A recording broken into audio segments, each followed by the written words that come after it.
Radhe Radhe everyone. आज की इस वीडियो में मैं आपको अहोई अष्टमी की बहुत ही सरल पूजा विधि बताऊंगी। अहोई अष्टमी का व्रत महिलाएं अपनी संतान की लंबी उम्र के लिए करती हैं और इस वर्ष यानी साल 2025 में अहोई अष्टमी का व्रत 13 अक्टूबर दिन सोमवार को रखा जाएगा। तो अहोई अष्टमी या फिर होई आठे भी कई जगह बोला जाता है। तो इसकी पूजा जो है वो दिन में की जाती है। लगभग 10-11 बजे के बाद आप कभी भी दिन में ये पूजा कर सकते हैं। तो जिस जगह भी हम पूजा करेंगे पहले जगह को साफ सुथरा कर लें, हल्दी से या गेरू से चौका लगा लें। इसके बाद चौकी या पटा बिछाकर उसके ऊपर लाल रंग का वस्त्र बिछा लेंगे हम। और अगर आपको गोबर मिल जाए तो गोबर या गेरू से लीप कर आप डायरेक्ट जमीन पर भी ये पूजा कर सकते हैं। और चौकी पर थोड़ा सा अनाज रखेंगे हम। तो यहाँ पर मैंने गेहूं रखा है, आप बाजरा या चावल भी रख सकते हैं। और इसके बाद होई अष्टमी का फोटो या कैलेंडर जो भी हो आपके पास, आप उन्हें विराजमान करें। और आपका अगर कैलेंडर है तो आप दीवार पर भी चिपका सकते हैं। अब देखिए, होई अष्टमी के व्रत में 2 घड़ तैयार की जाती है, जिसके लिए आप 2 मिट्टी के घड़े ले सकते हैं या फिर 1 मिट्टी का 1 पीतल का भी ले सकते हैं। लेकिन 1 मिट्टी का आप जरूर लें, क्योंकि मिट्टी का जो घड़ा लेना है वो शुभ माना जाता है। और इन छोटे छोटे मटकों को कमोई बोला जाता है। तो इस तरह से हम 2 मटके ले लेंगे और दोनों के कंठ पर मोली बांध लेंगे। तो ऐसे कलावा बांधकर हम दोनों कलश तैयार करेंगे। अब देखिए, एक कलश में हमें अनाज भरना है। तो आप गेहूं, बाजरा, चावल कोई भी अनाज ले सकते हैं। और देखिए, कुछ पूजाएं ऐसी होती हैं जो हम अपनी पुरानी परंपरागत तरीके से करते हैं, तो वो बहुत अच्छी लगती हैं। पहले के समय में घरों की दीवारें कच्ची होती थी, तो उन्हें गोबर से लीप कर फिर उसके ऊपर गेरू से अहोई माता का चित्र बनाकर पूजन किया जाता था। तो इस तरह से 2 घड़ हमने तैयार कर ली है। एक में अनाज भर लिया है, एक में शुद्ध जल, और दोनों को हमें ढक्कन से ढक देना है। अब थोड़ी सी गेहूं की ढेरी लगाएंगे हम, और इस ढेरी के ऊपर जो हमने 2 घड़ तैयार किए हैं ना, वो रखने हैं। और अगर आपको लगे कि 2 घड़ जो है वो हिल रही है, गिरने का डर है, तो आप कटोरी में अनाज रखकर उसके ऊपर 2 घड़ रख सकते हैं। अब देखिए, अहोई अष्टमी के व्रत में स्याहू माता का ये जो लॉकेट है, इसका बहुत महत्व है और इसे भी पूजा में जरूर रखा जाता है। तो इसे हम कलश को पहना देंगे। और अगर आप पहली बार व्रत रह रहे हैं, ये लॉकेट नहीं है, तो आप बिना इसके भी पूजा कर सकते हैं। अब एक गेहूं की ढेरी पर हम एक दीपक रखकर उसे प्रज्वलित कर लेंगे और गंगा जल और फूल की सहायता से स्नान के भाव से सभी को छींटा दे देंगे। और ये देखिए, जब आप ये कैलेंडर या फोटो लेंगे तो आपको अहोई माता के साथ साथ गणेश जी की भी फोटो उसमें दिख जाएगी। तो आप देख लीजिएगा आपके कैलेंडर या फोटो में गणपति जी हैं या नहीं है। अगर ना हो तो आप अलग से भी गणपति जी को स्थापित कर सकते हैं। अब वस्त्र के भाव से यहाँ पर हमने सभी को कलावा अर्पित कर दिया है, अहोई माता को लाल रंग की चुनरी अर्पित कर दी है। अब इसके बाद सभी को हम तिलक करेंगे हल्दी और रोली से। और गणेश जी की पूजा भी हम इसी फोटो में करेंगे। और फोटो में जितने देवी देवता विराजमान है सभी को आपको तिलक करना है।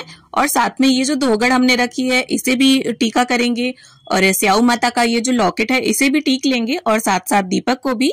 और ये देखिए, क्षेत्र के हिसाब से अहोई अष्टमी की पूजा की जो विधि है उसमें थोड़ा बहुत अंतर आ जाता है, पर पूजा का मेन उद्देश्य अपने बच्चों की मंगल कामना, उनकी लंबी उम्र ही रहती है। जैसे कहीं कहीं पर तो ये जो स्याऊ माता का लॉकेट है तो एक बच्चे के हिसाब से 2 मोती होते हैं, और कहीं कहीं पर इस माला में हर साल नए मन के डलवाए जाते हैं। अब सभी को तिलक करने के बाद जिस तरह टीके पर चावल लगाते हैं ना, वैसे ही हम सभी को चावल समर्पित करेंगे। और साथ में जो भी फूल हो वो आप अहोई माता को, गणपति जी को, सभी को समर्पित करें। और फूल ना हो तो कोई बात नहीं, आप बिना फूलों के भी अहोई अष्टमी का पूजन कर सकते हैं।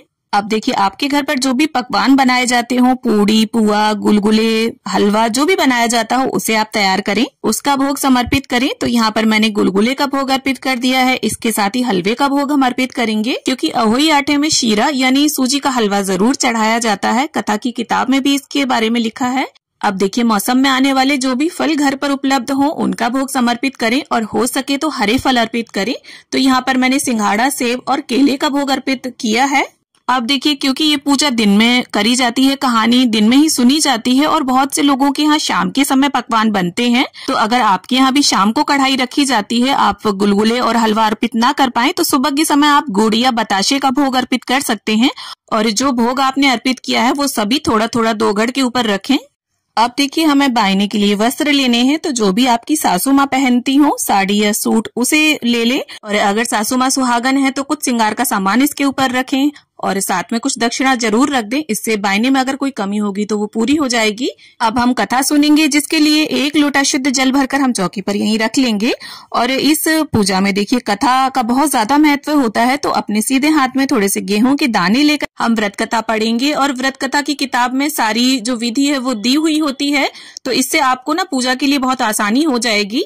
और देखिए अहोई अष्टमी के व्रत में तारों को अर्घ देकर ही व्रत खोला जाता है, और बहुत से लोग निर्जल व्रत रखते हैं, चंद्रमा को अर्घ देकर भोजन करते हैं। तो ये जो जल वाला कलश है, इसे हम सूर्यदेव को अर्घ देंगे। और थोड़े गेहूं के दाने आप चाहें तो किसी कटोरी में या अपनी चुनरी में बांध लीजिए। जब तारों को अर्घ दें तो जल के लोटे में डाल लें। और देखिए अहोई अष्टमी का व्रत भी 2-3 तरीके से किया जाता है। कोई आधे दिन के लिए व्रत करता है, कोई तारों की छांव का व्रत करता है, और कोई चंद्रोदय तक व्रत रखता है। अब कथा संपन्न करने के बाद बड़े ही प्रेम पूर्वक हम गणपति जी की, अहोई माता की, स्याहू माता की, सभी की आरती उतारेंगे। और आरती के लिए आप अलग से दीपक तैयार करें। जो गेहूं की ढेरी के ऊपर हमने दीपक रखा है ना, उसे नहीं छेड़ेंगे। और कथा की किताब में अहोई माता की आरती पीछे दी होती है, तो आप वहां से देखकर पढ़ सकते हैं। और अगर ना दी हो तो आप इस तरह से ओम के आकृति में दीपक को 5 या 7 बार घुमा दीजिए। इसे भी आरती का ही स्वरूप माना गया है।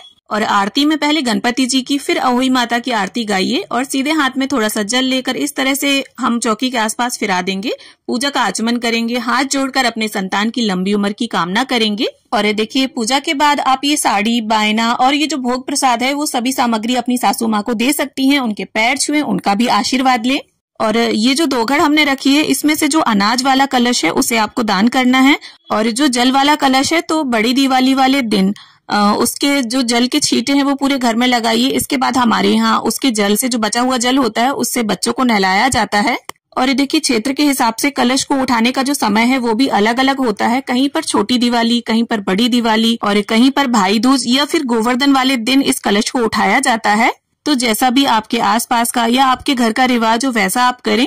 और कई लोग पूछते हैं कि जब तक 2 घड़ नहीं उठाई जाती है तब तक डेली हमें क्या पूजा करनी है?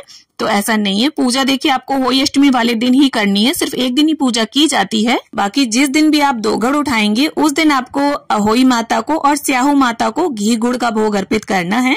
इसके बाद अगर कैलेंडर है तो उसे आपको विसर्जित करना होगा। और स्याहू माता के लॉकेट को और फोटो अगर है तो दोनों को पवित्र स्थान पर आप रख दीजिए। और शाम के समय तारों को अर्घ देने के बाद सासू माँ को बायना दीजिए। इसके बाद शुद्ध सात्विक भोजन खाकर व्रत का पारण करिए। और तारों को अर्घ देने के बाद ही स्याहू माता वाला लॉकेट भी पहनिए। तो उम्मीद करती हूँ अहोई अष्टमी की ये सरल सी पूजा विधि आप सभी को अच्छी लगे, जानकारी आप सभी को पसंद आए। वीडियो अगर थोड़ी भी अच्छी लगी हो, थोड़ी भी पसंद आई हो, तो वीडियो को लाइक करें, शेयर करें। और हिंदू धर्म के पूजा पाठ की विधि को जानने के लिए चैनल को सब्सक्राइब करें।